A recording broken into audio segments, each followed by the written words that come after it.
Est-ce qu'il est là? Ouais. Donc Julien milite à l'association Acrimed, donc Acrimed pour Association pour la critique des médias.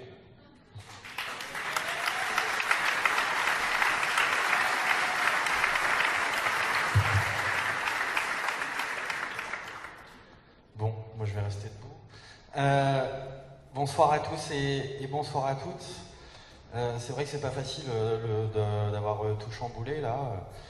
On avait prévu de parler des informations dont on ne parle pas, et j'avais presque envie de faire de la provocation en disant que finalement ces derniers jours, l'information qui a été la moins couverte, c'est ce qui s'est passé à Charlie Hebdo. Et pourquoi ça s'est passé. Parce que là, le temps de la réflexion a été suspendu, visiblement, pendant quelques jours. Et finalement, ce qu'on nous a expliqué, c'est qu'il fallait surtout pas réfléchir. Il fallait surtout pas réfléchir, il fallait s'émouvoir. L'émotion, elle est légitime, mais malheureusement, elle doit à aucun moment se supplanter à la réflexion. On a été émus, on l'a tous été, moi je le suis encore, mais je pense que le temps de la réflexion est largement venu. Et notamment de réfléchir sur ce qui s'est passé ces derniers jours, ce que ça peut vouloir dire, et puis ce qui ne s'est pas passé, et puis ce qui peut se passer dans les jours qui viennent et les semaines qui viennent, et puis ce qu'on peut faire pour essayer de peser sur ce qui va se passer.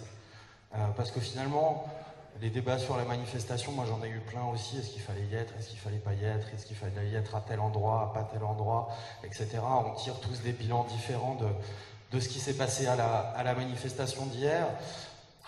La Légion d'honneur pour le pigeon, pourquoi pas? Mais ce qui serait encore plus fort, ça serait qu'il la refuse.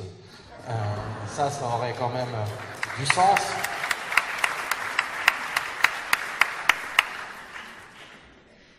Ce qui s'est passé ces derniers jours, c'est quand même quelque chose d'extraordinaire. Ils étaient tous Charlie. Alors ils étaient tous Charlie, peut-être parmi vous il y avait des Charlie, il y en a d'autres qui sont dehors. Et puis il y avait des chefs d'État qui étaient des Charlie. Et puis il y avait des directeurs de presse qui étaient des Charlie. Et puis il y avait des éditorialistes qui étaient des Charlie. Alors bon, ça veut dire quoi Charlie? Effectivement, ça peut vouloir dire plein de choses.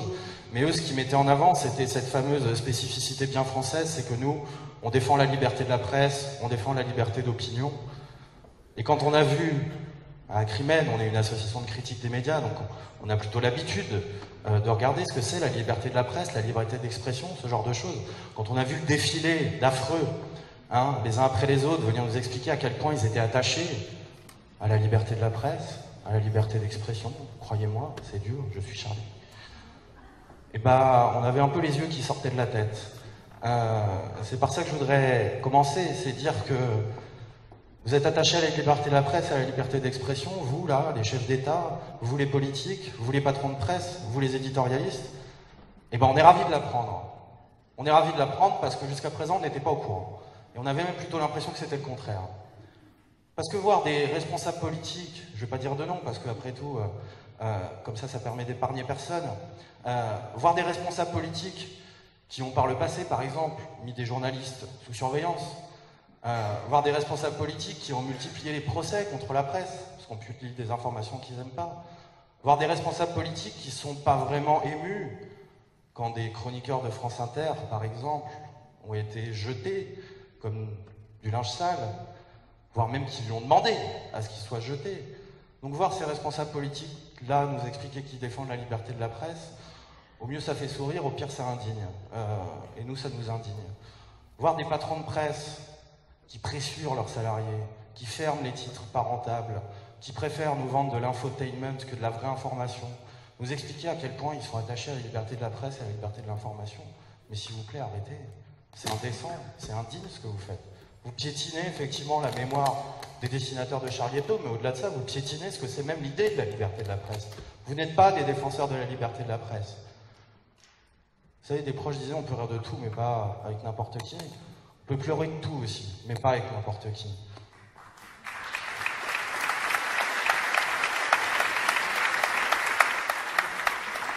Et puis on a vu aussi ces éditorialistes, vous savez, ces gens qui squattent tous les plateaux télé, toutes les radios, tous les journaux qui sont là, en gros ils sont 20, et puis ils occupent tout l'espace médiatique. Je vous donne pas de nom non plus, mais je pense que vous voyez tous de qui je parle. Les avoir vus aussi succéder, expliquer c'est terrible ce qui se passe. Pour le pluralisme, pour la liberté d'expression, etc., la liberté de l'après. Non mais sérieusement les mecs, arrêtez quoi. Hein, remets ton écharpe rouge, retourne dans ton journal et continue de nous vendre ce que tu nous vends. Et alors, je terminerai ce premier point avec ça. Vous êtes attaché à la liberté de la presse, bon bah alors, faites le contraire de ce que vous faites jusqu'à présent. Et là, je pense notamment aux autorités, au pouvoir public. Vous êtes attaché à la liberté de la presse, Emmanuel Vire l'a dit.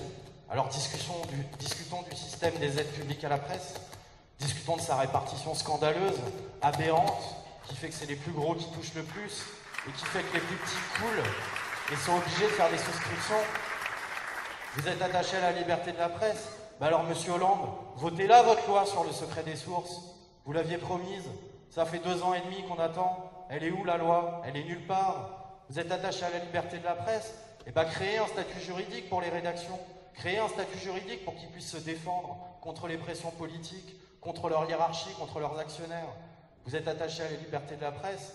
Eh bien, réfléchissons à la reconstruction d'un véritable service public de l'information et de la culture. C'est ça qui est un garant aujourd'hui de la liberté de la presse.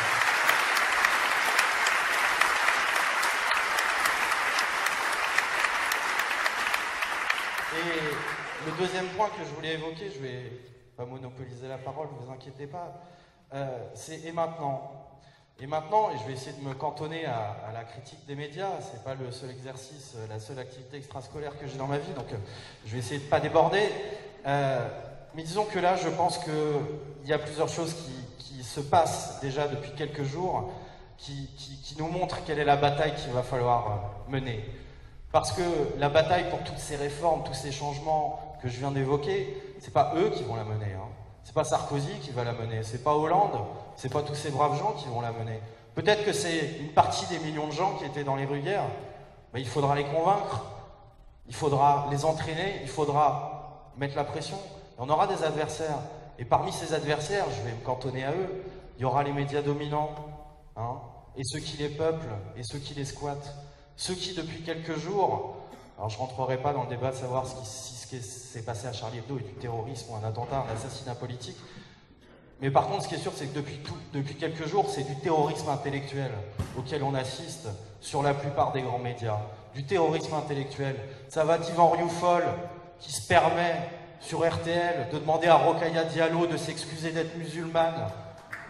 Hein? Ça va de Marianne, qui pond un article absolument scandaleux sur son site dans lequel ils expliquent que ceux qui ont critiqué Charlie Hebdo ces derniers mois et ces dernières années sont co-responsables de ce qui s'est passé. Alors la liberté de critique, ça serait interdit au nom de la liberté d'expression. Mais vous nous prenez pour qui? Non mais vous avez des gens qui, au nom de la liberté d'expression, depuis quelques jours, expliquent à certains « tu dois manifester pour prouver que tu es du bon côté ». Tu dois dire ceci, tu dois t'excuser, tu dois te désolidariser, sinon t'es pas pour la liberté d'expression. Mais toi, tu fais quoi? Toi, t'es pour la liberté d'expression à vouloir m'imposer ce que je dois dire et ce que je dois faire.